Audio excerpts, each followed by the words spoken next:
And hello YouTube, this is Thomas Judge back once again with another YouTube reading guide series. Today is the 11th and final video. So this is video 1-1, walking through the Top Cow Artifactiverse.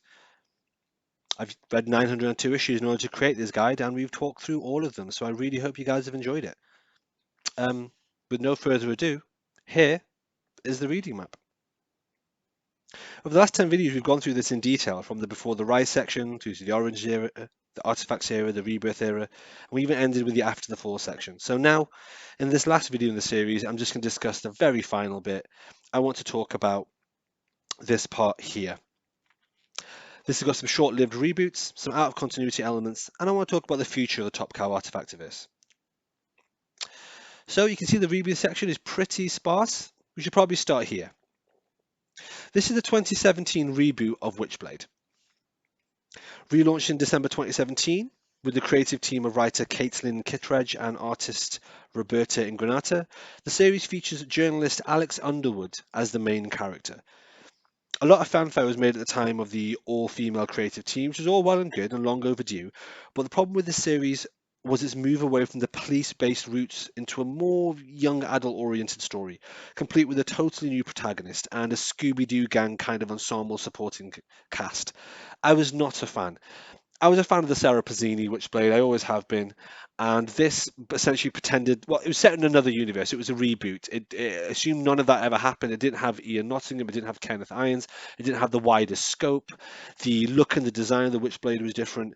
It's very different, and it's worth checking out yourself if you're interested. For my money, I didn't enjoy it, but my opinion is only my opinion. So what we have here is collection 1, which is called Life After. That collects issues 1 to 6. Collection 2 down here is called Good Intentions, and that contains issues 7 to 12. I have to admit, I do very much like that cover. And then collection 3 here is called Last Days, and that contains issues 13 to 18. And with that, this series ends permanently. All right, let's pan back out. Where else are we?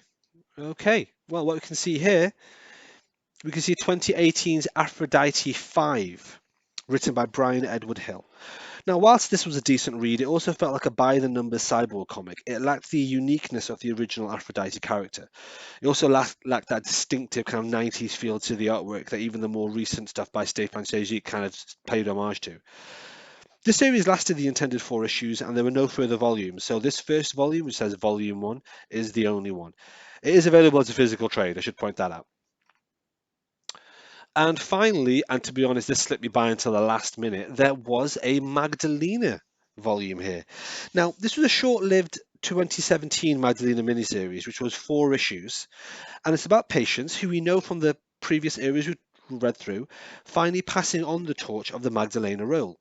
It's called Magdalena Reformation, and is also available as a trade paperback. To be honest, this may not necessarily be a reboot per se, because this could quite probably have been read as part of the general series as part of the Artifactiverse. It's still got Patience in it as the main character, for example, unlike Aphrodite 5, which has a completely different Aphrodite, or Witchblade, which has a completely different Witchblade. However, the Magdalena issue was, the Magdalena issues in the trade paperback did come out in 2017, the same time as the rest of them. So frankly, I'm shoving it in this section. Okay, let's pan out a bit. And there we have it. That is all she wrote when it came to reboots, I'm afraid, and this is where we can now leave this map behind us as a complete overview of the entire Top Cow Artifactiverse. Before we do, let's have a quick chat about out-of-continuity stories within this universe. In terms of out-of-continuity series, I would bring your attention to Switch by Stefan Sejic, who was the artist for most of the Artifacts era and most of the After the Fall era. With great artwork and a whimsical reimagining of the Witchblade and the Darkness in a high school setting, this young adult series shows huge potential, and I loved it, but it got cancelled after 4 issues. It's well worth reading if you can track it down. For the anime fans out there and the manga fans out there, there's also Witchblade Takeru, a manga version of Witchblade with quite a different base proposition. Instead of a mystical warrior gauntlet, the Witchblade is some kind of weird tentacle porn demon hand thing. I wasn't a fan. This ran for 12 issues and is collected into 2 volumes of 6 issues apiece. Finally, there are a few out-of-continuity one-shots to consider. These might involve the Witchblade of the Darkness, but in no way do they involve Sarah Pazzini or Jackie Estacado. As such, even though you could argue that they were published as part of the earlier eras that we've talked about, in my opinion, they don't really fit in with the main run of the Artifactiverse. Let's talk through them here. So we start off with Witchblade Dark Minds. There's also Witchblade Dark Minds Return of Paradox, which is the sequel to Witchblade Dark Minds and actually contains that whole issue in this one as a recap. There's also The Darkness Close Your Eyes, which has a pseudo sequel that it refers to, which is called The Darkness Vicious Traditions. After that, there's also The Darkness Black Sails, like a pirate darkness thing. There is The Darkness Infinity, which is very, very cool indeed. This is a really cool issue. I enjoyed. Great artwork as well.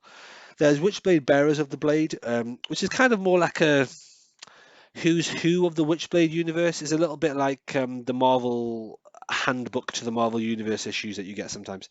There's Witchblade Day of the Outlaw, which is okay.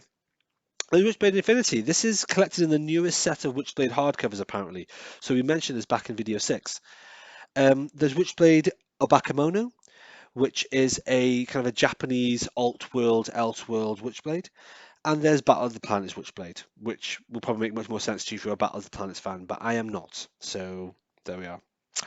And that, ladies and gentlemen, is all of the out-of-continuity stuff. I guess what that leads us to consider is where next. Well, Top Cow have announced that they plan to relaunch Witchblade this year, and also The Darkness as well. By relaunch, I do mean that. We're not talking reboots with younger or new characters. Apparently, these new series will pick up where Witchblade 185 left off, although I've been very intrigued to see how they deal with the ending of the Darkness storyline when they try to relaunch Darkness and Jackie Estacado. So with that, I really hope this map helped any and all of you keen to get into the Top Cow Artifactiverse, whether you're interested in the Witchblade, the Darkness, or another part of it. As always, this map is available on my website for you to download, free of charge, 902 issues. As always, please like, comment, subscribe, follow me on Twitter, and as always, please support the channel. Best way to do that is head over to Amazon and pick up my prose novel, No Gods or Kings. It's less than $1 or less than £1. There is a free excerpt available on my website, and you can also read it for free if you have Kindle Unlimited. Series of 9 books, and 4 of them are already out, so please, please support them. It really does mean everything. If you want to read the free excerpt of that, that's on the same website as the reading map, which is nogodsorkings.com. The link to that is in the description below. That's the end of this reading guide series. So in terms of next videos, I'm not sure what I'll do next. There'll probably be something in the next couple of weeks. There shouldn't be a massive break between this and the next thing like there was last time, unless, of course, there's another global pandemic and I lose my job and lots of my friends die from the Rona and all sorts of terrible things happen. But assuming none of that happens again this time, I will catch you all in a few weeks. So until next time, all, stay classy.